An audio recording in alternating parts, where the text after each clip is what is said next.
La team, j'espère que vous allez bien, que vous avez passé une excellente journée. Comme hier, on se retrouve pour une nouvelle vidéo de pronostic sportif et ça me fait toujours autant plaisir de prendre ma petite caméra, mon ordinateur et mes notes pour être avec vous, présent tous les soirs à 20h sur la chaîne Débrief Pronofoot. Si vous n'êtes pas encore abonné, n'hésitez pas à vous abonner et activer la petite cloche de notification. Si vous l'êtes déjà, tout d'abord, merci et n'hésitez pas également à mettre un petit pouce bleu, super important pour le référencement. Comme sur la vidéo de samedi, on part demain sur 6 pronostics simples. On reprendra la technique en septembre comme tous les championnats auront repris. 6 pronostics simples. On commence tout de suite en Angleterre où Liverpool reçoit Aston Villa, 33e journée de Première Ligue où Liverpool est déjà champion et reçoit une équipe d'Aston Villa qui va lutter pour la relégation. À domicile, le constat est simple.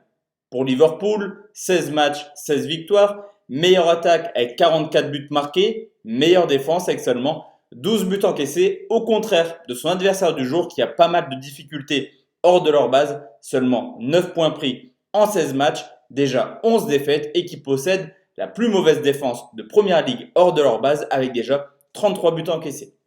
Au niveau de l'état de forme, Liverpool a été sacré champion grâce à la défaite de City à Chelsea. Les deux équipes sont retrouvées et lourde défaite de Liverpool sur le score de 4-0. Est-ce que Liverpool veut encore aller se fatiguer entre guillemets pour aller chercher des points? C'est réellement la grande question. En tout cas, cette défaite, c'est clairement un déshonneur pour Liverpool. La saison est extrêmement bonne. Il n'y a pas de secret par rapport à ça, mais clairement, il va falloir rectifier le tir pour essayer de partir sur une bonne note et également la possibilité d'avoir 100 points en Première Ligue, ce qui serait quasiment historique. Du côté d'Aston Villa, seulement 2 points pris sur les 4 dernières rencontres, 9 matchs de suite sans victoire. Et on peut également remarquer que cette année, Aston Villa, contre les grosses équipes de Première Ligue, il y a eu 7 déplacements, 1 nul, 6 défaites et tout de même 19 buts encaissés. Certes, Liverpool n'a plus rien à espérer dans cette saison, mais je pense que la défaite 4-0 a clairement fait du mal à l'orgueil de Liverpool et ils voudront absolument s'imposer facilement, je pense, demain. La victoire de Liverpool par au moins 2 buts d'écart, c'est tout de même coté 1,74. Deuxième pronostic, direction l'Espagne où l'Athletic Bilbao reçoit le Real de Madrid, le 8e qui reçoit le premier. Le Real qui a 4 points d'avance sur le Barça, ça commence tranquillement à sentir le titre. Mais attention, car ce déplacement à Bilbao est le déplacement de tous les dangers, tout simplement 31 points pris en 16 matchs à domicile et Bilbao c'est également la meilleure défense avec seulement 9 buts encaissés. Du côté du Real Madrid, certes c'est la meilleure équipe à l'extérieur. 9 victoires, 4 nuls, 3 défaites, cependant seulement 56% de victoires hors de leur base. C'est pas mal, mais en moyenne, un match sur deux, le Real Madrid ne s'impose pas hors de leur base. Surtout qu'au niveau de l'état de forme, le Real Madrid carbure. Depuis la reprise, 6 matchs, 6 victoires, mais une équipe qui garde quasiment toujours le même 11 et qui surtout, sur les 2 dernières rencontres contre l'Espagnol Barcelone ou Retafe, on sent une équipe du Real un peu plus dans la difficulté physiquement, mais également techniquement. Les 2 rencontres n'est pas si spectaculaire que cela. Du côté de Bilbao, la reprise se passe plutôt bien. 3 victoires, 2 nuls, une seule petite défaite contre le Barça. De plus, à domicile, le Barça a perdu à Bilbao et Bilbao a pris un point contre l'Atlético Madrid. Clairement, Bilbao sait recevoir les gros cette année. Historiquement, on peut également remarquer que le déplacement du Real à Bilbao n'est jamais gagné d'avance.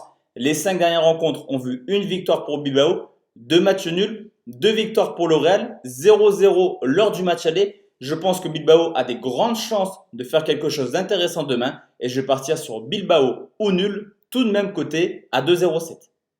Troisième pronostic, on reste en Espagne où Villarreal reçoit le FC Barcelone. Villarreal qui peut encore aller en Ligue des Champions. Le Barça qui doit absolument s'imposer pour rattraper le Real Madrid. Le Real aura beaucoup de difficultés à Bilbao. Ça va être idem pour le Barça à Villarreal qui réalise une excellente saison à domicile. 29 points pris en 16 matchs.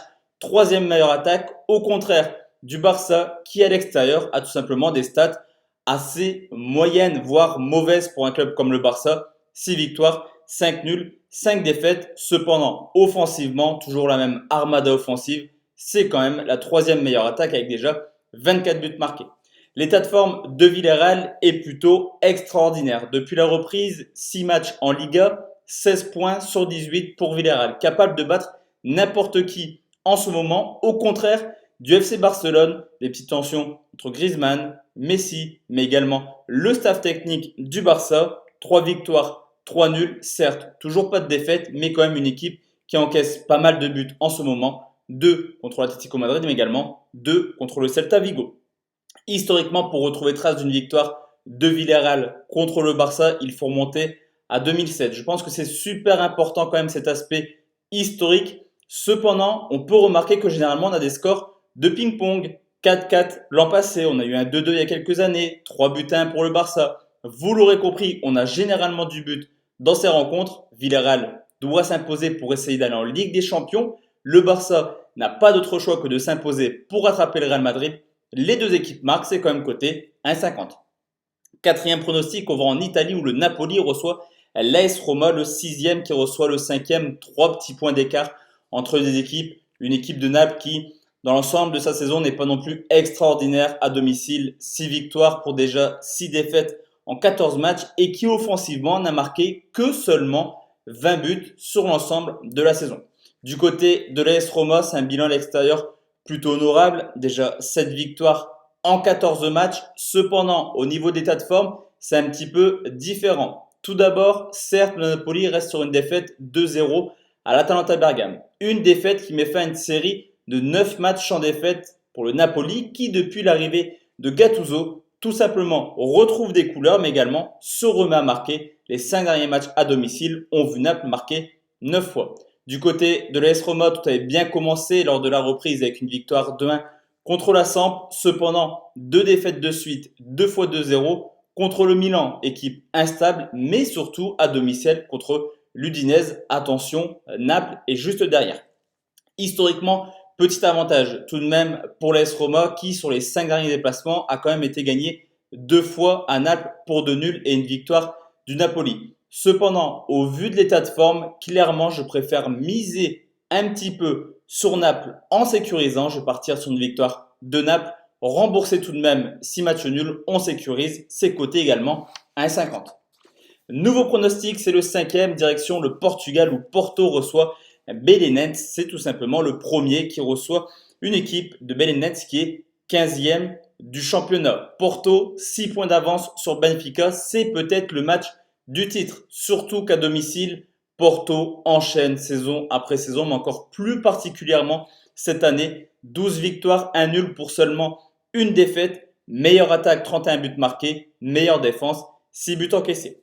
Du côté des visiteurs, le bilan à l'extérieur est plutôt honorable pour une équipe qui joue la relégation. 15 points pris en 14 matchs. Cependant, défensivement, grosse lacune tout de même. Déjà 21 buts encaissés, quasiment 2 buts par match encaissés hors de leur base.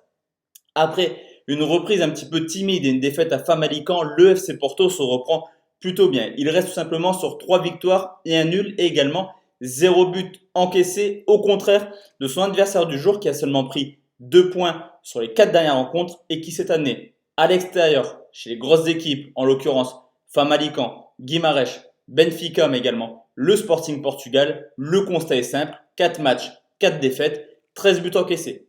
De plus, historiquement, pour retrouver trace ne serait-ce que d'un but de Belenenses à Porto, il faut remonter à 9 ans en arrière. 8 matchs de suite où les visiteurs ne marquent pas à Porto. Dans ces 8 matchs, il y a 7 victoires pour Porto, 1 match nul. Sur les 7 victoires, 6 fois par au moins 2 buts d'écart.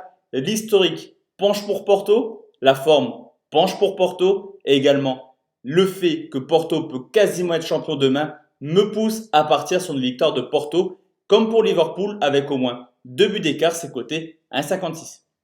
Et enfin la team, le dernier pronostic, direction la Turquie, on devrait avoir un match assez sympathique entre Galatasaray et Trabzonspor, le quatrième qui reçoit le deuxième. La donne au classement est simple, Galatasaray a 6 points de retard sur Trabzonspor, deuxième place qualificative pour la Ligue des Champions. Trabzonspor a 2 points de retard sur Başakşehir, qui est pour l'instant en tête du championnat turc. Vous l'aurez compris, victoire obligatoire pour les deux équipes. À domicile, Galatasaray, comme tous les ans, c'est comme le FC Porto, ça carbure, ça enchaîne les victoires, 9 victoires, 5 nuls, une défaite, une équipe qui marque en moyenne 2 buts par match à domicile. Cependant, Trabzonspor, c'est également la meilleure équipe hors de leur base en Turquie. Une seule défaite en 14 matchs. Et là aussi, une équipe qui marque en moyenne 2 buts par match hors de leur base. 27 buts marqués en 14 rencontres. Au niveau de l'état de forme, on a tout simplement deux équipes qui ont beaucoup de difficultés depuis la reprise. Galatasaray, seulement 2 points pris en 3 matchs. D'ailleurs, ça fait quand même 5 rencontres de suite en Super League que Galatasaray ne s'impose pas. On avait dit offensivement, ça carbure. Mais défensivement, attention, déjà 6 buts encaissés en 3 matchs. Trabzonspor, c'est idem. Une victoire, 2 nuls. Là aussi, avec une équipe qui encaisse quelques buts en ce moment. 5 buts encaissés et qui, pour un deuxième dans un championnat turc, reste sur une série ahurissante de 12 matchs de suite, toutes compétitions confondues, en encaissant au moins un but. Trabzonspor est également l'équipe la plus prolifique du championnat turc avec en moyenne 3,3 buts que ce soit marqués ou encaissés. Les deux équipes doivent s'imposer. Les deux équipes ne sont pas très bonnes défensivement en ce moment. On devrait également voir du but. Je pense qu'on pourrait voir 4, 5, voire un peu plus de buts. Je sécurise là aussi et je propose un plus de 2,5 buts coté à 1,52. Donc voici la team, mes 6 pronostics pour demain. On se retrouve demain soir pour une nouvelle vidéo. D'ici là, portez-vous bien, excellente soirée et à demain la team. Ciao.